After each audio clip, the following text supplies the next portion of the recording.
Então, agora a gente chega num ponto muito importante aqui desse papo todo sobre neurociência, né? A gente fala sobre neurônios, sobre cérebro, sobre como funciona e tudo mais. A consequência natural de tudo isso é o seguinte: a neurociência explica como o cérebro da gente funciona para processar a nossa inteligência.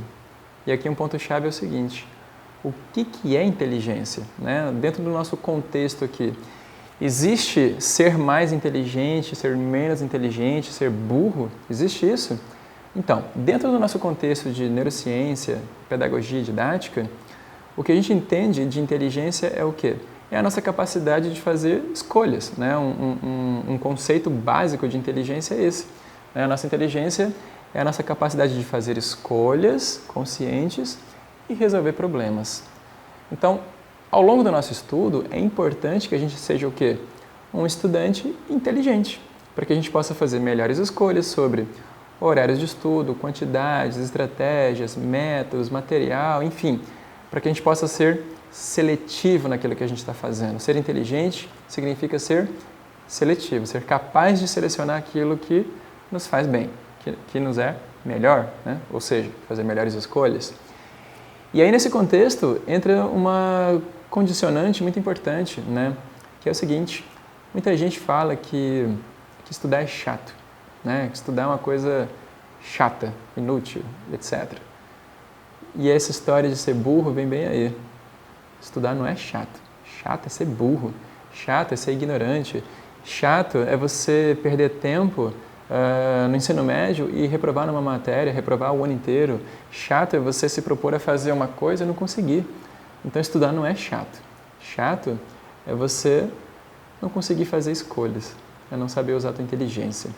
Então, nesse contexto, sobre inteligência, é importante entender que nossa inteligência é um atributo dinâmico, que não é uma coisa genética, como muita gente pensa, né?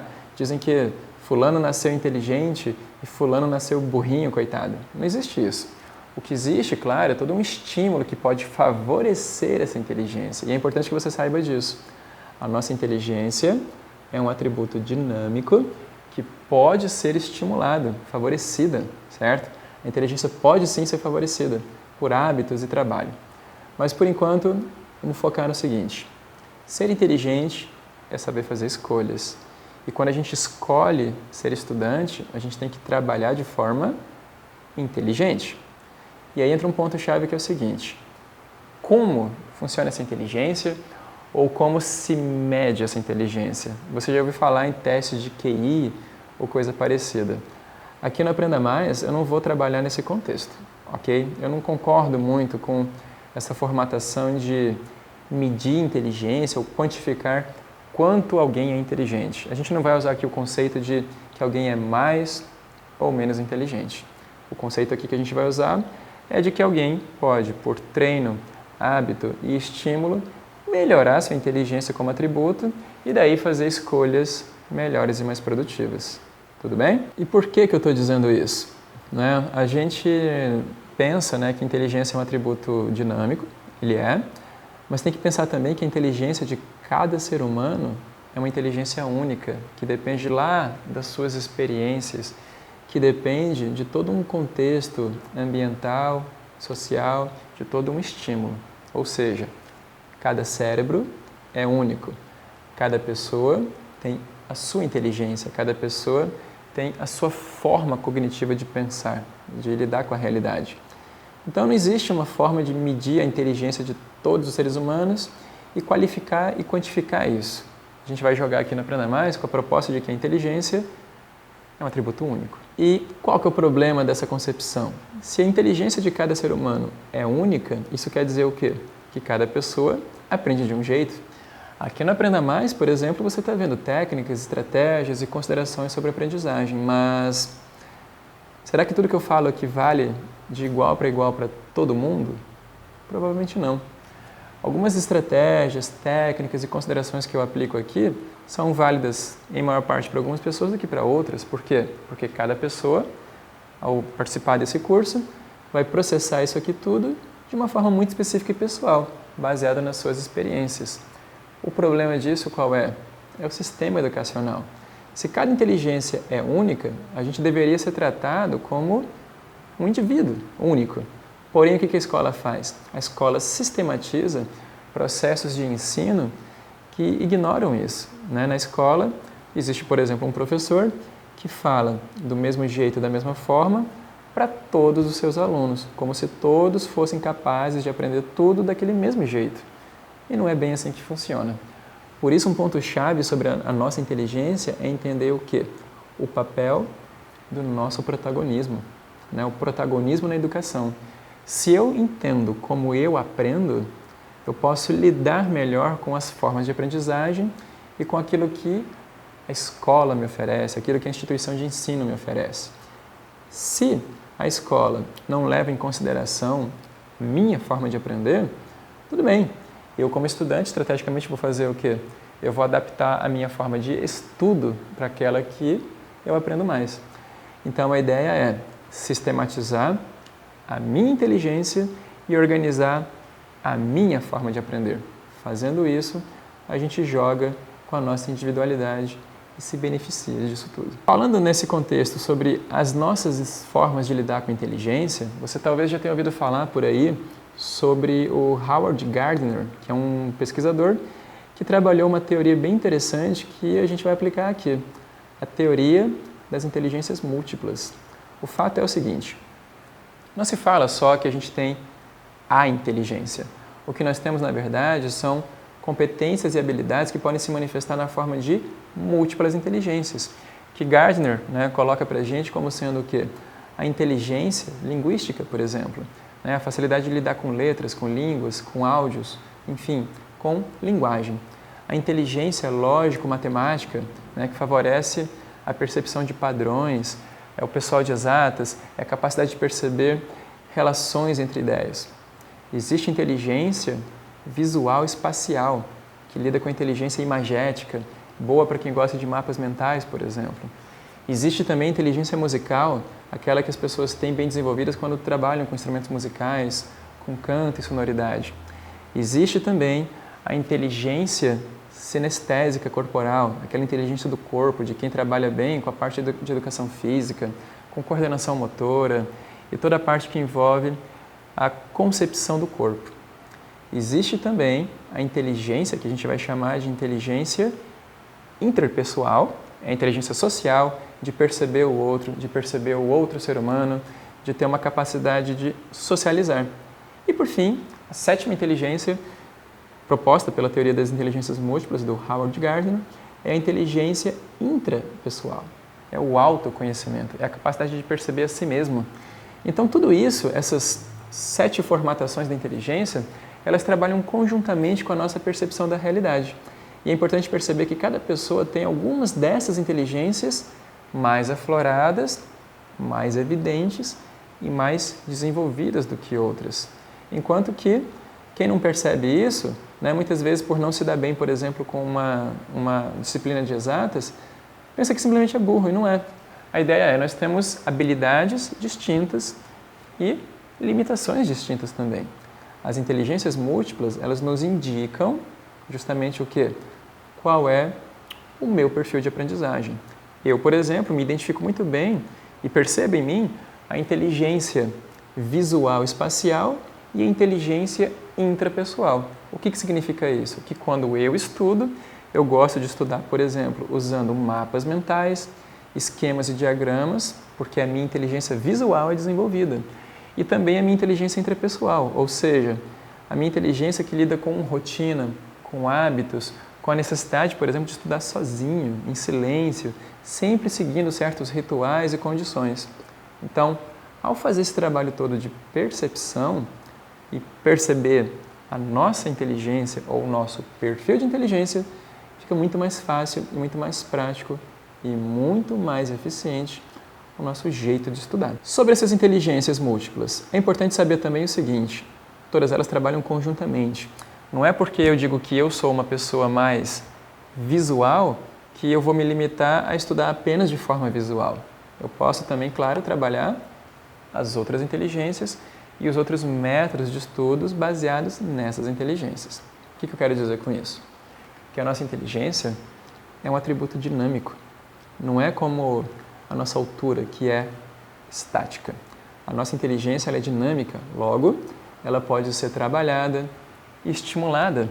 E uma vez sendo estimulada, ela pode o quê? Ser incrementada e a gente pode trabalhar melhor, né, a nossa forma de aprendizagem. Eu quero mostrar para vocês agora algumas formas de incrementar a nossa inteligência. Dica número 1. O que a neurociência aponta como sendo uma ferramenta para tornar o nosso cérebro mais afiado, mais inteligente? A primeira dica é muito óbvia, na verdade. É trabalhar com leitura. Todo estudante deve ser um bom leitor. Só é bom estudante quem é bom leitor. Por quê? O hábito da leitura, repara só, exige muito do nosso cérebro. Por quê?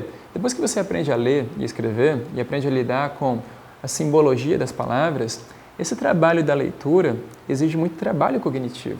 Né? Imagina, você vê uma letrinha como a letra A, você tem que entender que aquele símbolo é uma letra, que ela tem um significado, ela tem um fonema e que essa letra, junto de outras letras, forma palavras e tudo isso gera todo um trabalho cognitivo. Logo, o hábito da leitura ajuda muito a estimular o nosso cérebro, não só a nossa inteligência linguística, mas o cérebro de modo geral, porque a leitura ela vai ativar vários setores aqui do nosso cérebro e vai fazer ele trabalhar com muito mais eficiência. Uma pergunta que muita gente faz é a seguinte: beleza, se eu quero trabalhar o meu hábito de leitura, que tipo de leitura eu tenho que fazer? É revista, é gibi, o que é? O que se recomenda é aquele tipo de leitura que faça seu cérebro de fato fazer trabalho. Não uma leitura difícil.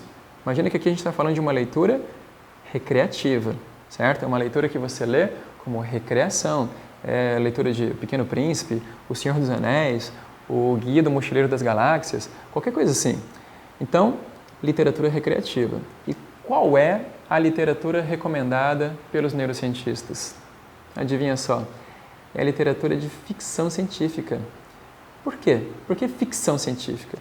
Porque a literatura de ficção científica, ela obriga você a imaginar um troll, ela obriga você a imaginar uma nave espacial, um ser que não existe, uma força inexistente ou qualquer coisa parecida. Ficção científica obriga você a pensar, a viajar na maionese, a lidar com a sua imaginação. E justamente por isso, essa leitura é muito estimulante. Então, como dica, para você que não tem hábito de leitura, você provavelmente é vítima lá da sua professora de literatura no ensino fundamental e médio.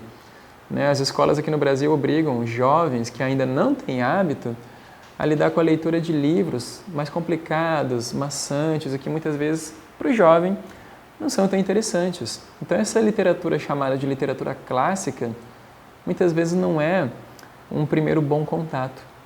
Entende?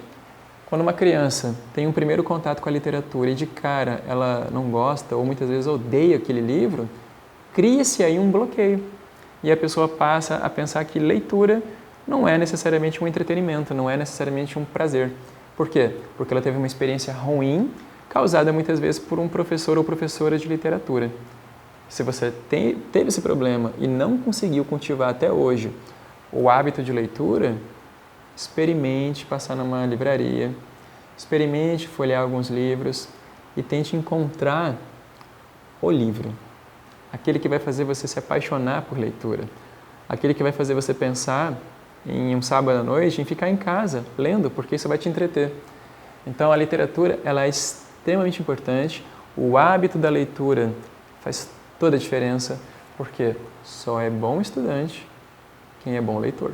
Outro apontamento, né? O que a neurociência indica que nos torna mais inteligentes? Adivinha? Atividade física. Fazer atividade física, além dos motivos óbvios, né, que auxiliam a nossa saúde, melhora a nossa condição cardiovascular e tudo mais, a atividade física ela faz o que também pra gente? Ela melhora a oxigenação e todo o trabalho intelectual, mental, todas as redes neurais, favorece o processamento cognitivo, ajuda a neurogênese, a neuroplasticidade e, de modo geral, favorece a nossa inteligência. Por quê? Porque obriga também o nosso cérebro a trabalhar. Atividade física, pensando nela de forma estratégica, tem que ser aquele tipo de atividade que exige também, claro, um certo trabalho cognitivo. Por isso, recomenda-se o quê? O que a ciência tem apontado como uma atividade física ideal, ou interessante para qualquer estudante? Corrida. Não é caminhar rápido, é corrida. Correr, né, usar a corrida como uma prática de atividade física é extremamente interessante porque, além dos benefícios cardiovasculares, a corrida é apontada como uma forma de melhorar o nosso processamento cognitivo, a nossa neurogênese e favorece a consolidação. Além de todo o benefício de prazer que provoca, liberação hormonal e tudo mais, ela favorece a nossa memorização.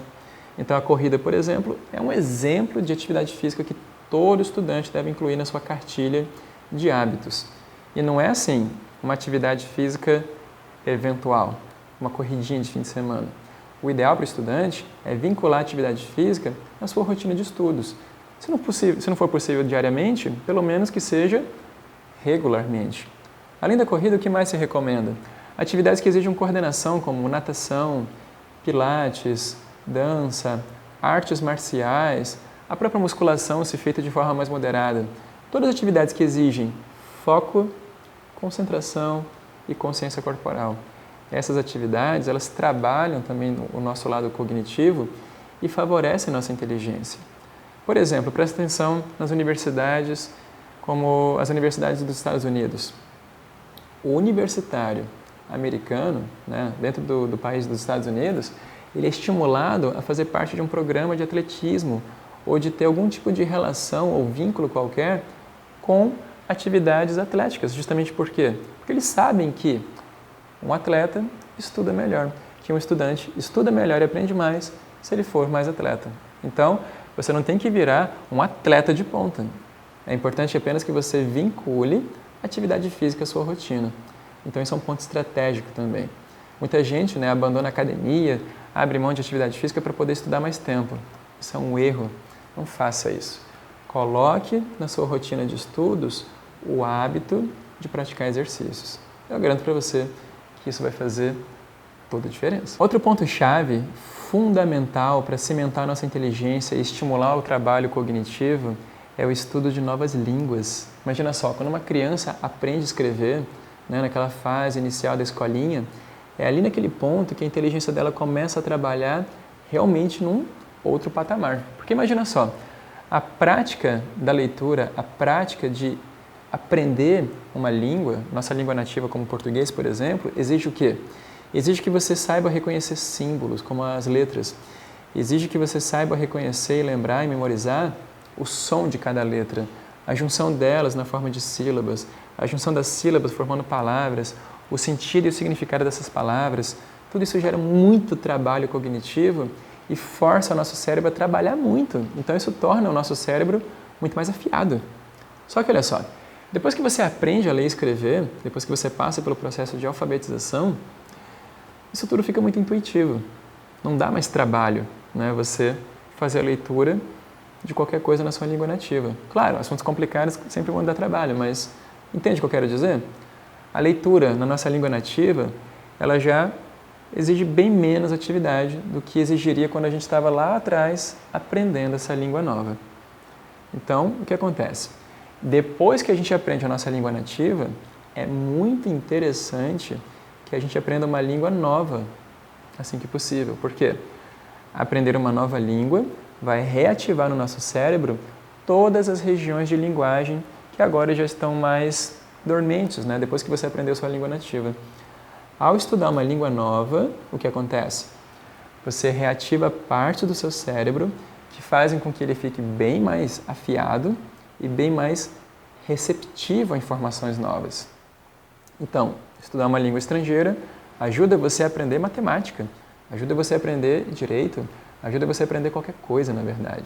Então, estrategicamente, é sempre interessante você ter esse contato, sempre que possível, com uma segunda ou, quem sabe, até uma terceira língua. Isso, com certeza, vai diferenciar o seu jeito de estudar. Então, olha só, deixa eu te dar uma dica em relação à questão das línguas, né, que eu comentei com você.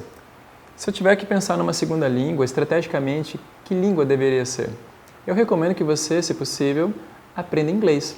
Porque, olha só, o inglês é uma língua cuja gramática é relativamente fácil. Você aprende com facilidade, não é uma língua tão exigente, portanto é bem mais acessível, fora que é a língua comercial, é a língua, né, das mais importantes do mundo.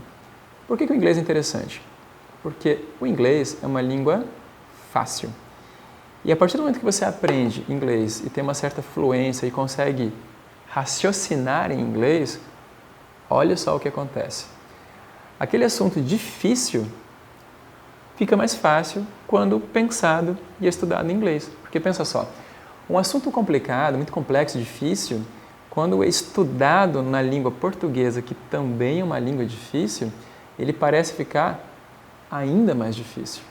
Agora, quando você estuda um assunto complexo, numa língua como a língua inglesa, que é fácil, essa complexidade diminui em relação à questão da linguagem. Como o inglês é uma língua fácil, ele favorece o teu entendimento de assuntos complicados. Muitos alunos relatam isso quando vem, por exemplo, alguma videoaula no YouTube. Tem gente que vê videoaulas na língua portuguesa e alguns alunos que sabem alguma coisa de inglês assistem essas aulas também em inglês. E eles sempre relatam isso, que ao ter contato com aquela aula na língua inglesa, é impressionante como tudo parece mais fácil. Então, isso é uma dica estratégica. Se você puder, procure seu material de estudos em inglês. Sempre que possível, estude ele em inglês. Você vai ver que os assuntos difíceis vão ficar mais acessíveis, mais fáceis. Outro ponto também é, inclusive, a economia de tempo. Porque, olha só, uma gramática portuguesa é desse tamanho. Um livro escrito em português desse tamanho, quando traduzido ou transformado em inglês, fica menorzinho. O inglês é uma língua mais econômica, mais enxuta. Então, ao estudar alguma coisa em inglês, você, além de favorecer e facilitar, você também ganha em economia de tempo. Além disso, tem mais um ponto. Pensando em mercado de trabalho, em se diferenciar no mercado de trabalho, se diferenciar eventualmente de um concorrente, caso você seja concurseiro ou esteja estudando para uma prova que vai passar por um processo seletivo. Ao aprender inglês e estudar inglês, você provavelmente vai ter acesso a informações que muito concorrente seu não tem. Então você aprende a se diferenciar no mercado. Porque se você lê o que todo mundo leu, se você sabe o que todo mundo sabe, e se você tem acesso ao que todo mundo tem acesso, você vai ser apenas mais um. Você vai saber o que todo mundo sabe. A partir do momento que você aprende inglês e começa a ter acesso a uma literatura diferenciada, que o seu concorrente não tem, você começa a aprender coisas que pouca gente sabe. E quanto mais diferenciado você fica, mais raro e valioso você vai se tornando. Mais diferenciado do concorrente você se torna e passa à frente. Então, presta bem atenção nesse ponto. Aprender inglês e utilizar a língua inglesa como uma estratégia de estudo é extremamente eficiente. E eu apostaria nisso. Muito bem. E por fim, um quarto tópico sobre a nossa inteligência dinâmica. Se você quiser trabalhar com a sua inteligência e torná-la um pouco mais afiada, uma coisa também que a neurociência aponta, uma estratégia, é trabalhar com matemática. Pensa bem. Quando você vê esses programas de incentivo do governo que estimulam a aplicação de dinheiro, de investimentos na educação, normalmente esse dinheiro investido ele é aplicado, geralmente, em alguma área que envolve ciências exatas e especificamente matemática. Por quê? Porque a matemática ela é uma ferramenta, repara só, é uma ferramenta que ensina teu cérebro a pensar. Quem estuda matemática não tem que pensar na matemática como sendo apenas uma coisa que deve ter contexto, que tem que ter uma utilidade ou praticidade em si. A matemática como ferramenta, ela ensina você a pensar. Então é interessante que estudantes, mesmo da área de humanas ou de qualquer área que seja, utilizem a ferramenta da matemática como uma estratégia para afiar o cérebro, né? Que possam utilizar aplicativos, jogos, revistas, qualquer coisa de raciocínio lógico matemático para estimular o cérebro a ficar pensando. Por quê? Porque a matemática ensina todos esses caminhos cognitivos do pensamento. É por isso que se investe tanto nessa área. Por mais que a matemática pareça uma coisa distante da nossa realidade para muita gente, ela não tem que ser necessariamente uma linguagem aplicada à realidade. A matemática por si só, a matemática pura, ela tem essa capacidade de fazer você pensar. E pensando, fazendo força, trabalhando aqui dentro, o teu cérebro vai ficar cada vez mais afiado e você cada vez mais inteligente. Então, retomando tudo, o que a gente pode fazer realmente para ficar mais inteligente? Trabalhar nosso hábito de leitura, desenvolver esse hábito ao longo do tempo, caso você ainda não tenha. Trabalhar com língua inglesa, certo? Aprender uma nova língua e, de preferência, o inglês, por ser uma linguagem estratégica. Trabalhar com matemática, né? Usar a matemática como uma ferramenta de refino intelectual e atribuir à nossa rotina de estudos atividade física, que vai cimentar nossa inteligência e favorecer todo o processamento fisiológico do nosso cérebro.